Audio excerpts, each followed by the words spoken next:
home to over 7,000 employers. Some of them offer students work experience placements. Some don't. Why not? Why not? Why not?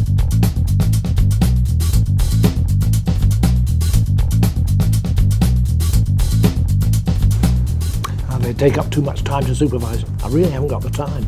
You'd come up with all the negatives when you're first asked, but like anything, if you just get a system going, it's then easy. It isn't a problem, and you're getting the work done if you organise it.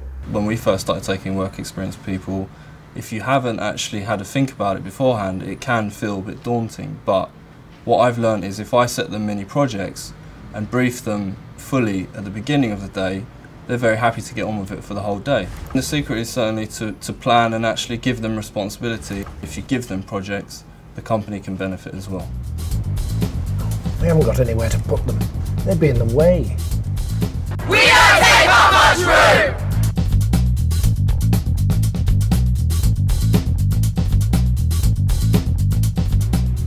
I'm sure our health and safety people would veto it. Having kids around the place, aren't there laws about children? I'd be worried about that. We've got things like guillotines and chemicals and scalpels and staple guns. They could do all sorts of mayhem, but that's all part of the training we do. Where we have to do health and safety, but I've always done that. I've got a sheet, I go through it, I check it all off, they sign it, we sign it, and it's done. That takes me about an hour, hour and a half on the first day. It's just a system which works. Health and safety, we have qualified members of staff who can give you any information or any advice with regards to health and safety. They're up to date with all the legislation, with child protection issues, and any queries and questions we're here on hand to answer. You've just got to make sure that you've got all the procedures in place. We make an appointment to go along and visit. We carry out a 45-minute sort of visit, which includes checking for health and safety, going through the checklist, and also going through the tasks that the student will be involved in, and a tour of the building, just to make sure that it's a safe environment for the student to work in. I'm sorry, we're in the middle of a reorganisation. Whatever! Any more excuses, Norman? Why don't you want us, Norman? Ultimately, we are getting a free team member. Services, MOTs, checking the engines for any leaks. I've done a lot of research, film research, media research. And I look what table the food is going to, and I serve people, say enjoy your meal. Trying to help reconstruct pots that have been found in this area. Excel spreadsheets. Taking off tyres, fixing the brake panels. Money transaction from credit cards. Doing spreadsheets on things such as prints, and I've been helping to catalogue items. Pick up their plates after they finish. They've all been pretty good, they all get on with the job quite well, they pick up quite easily. It's helped us with our staffing levels as well at certain busy times like lunch, which is the main period when we have been working. So it's been a benefit for us, so it's thumbs up for it, I would say. I myself take an immense enjoyment in getting the work experience pupils here, because they're getting in early, they're normally staying right to the last minute. If they want to if we want them to do sweeping up, they're fine with that.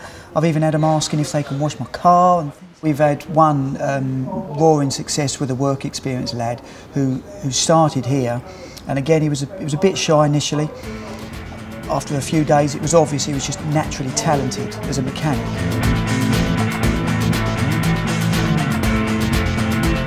We then offered him a part-time job because he was that good. So that has benefited us superbly. No costs for advertising. He's a wonderfully talented lad, he's very conscientious, he's very enthusiastic, and we're now putting him into an apprenticeship programme as well. Work experience is a really important part of young people's learning as they're working through from 14 to 16 and making choices about what they might want to do after school. Essentially an issue about transitions in some ways. Children starting school face a big challenge, starting school for the first time, going from primary to secondary is another challenge. Going from school into the world of work can be a big challenge as well. And if they go unprepared and it's unsuccessful, it can be really demotivating for them. So we're trying to make sure that they've got some experience of that before they go forward. I've never really been in this kind of atmosphere. I didn't really have much of a clue. I was really scared. It's sometimes been tiring and you've got to get used to that. It's like real life is different now. Really, it's much harder to test you. It gave me more confidence. I loved working in a new environment. The way they treated me like an adult. It's given me loads of opportunities. I had fun and I really enjoyed it. I think it's made me more confident. It's been enjoyable actually. I've learned social skills and how to communicate with the general public. Asked to come back in year 11. A big part in my future, like deciding what I want to do in my future. It's been really good. It's been great fun, it's been a great experience. It's helped me to realise that my dream to become an archaeologist isn't as simple as I thought it was. It just makes me realise that I have to work harder if I want to achieve that goal. Work experience is really important. So what you've just seen is something of the huge potential that brings out in young people and what they can bring to our work as a council. And I'm hoping that colleagues will come forward and offer lots of placements for those young people. Any more excuses, Norman?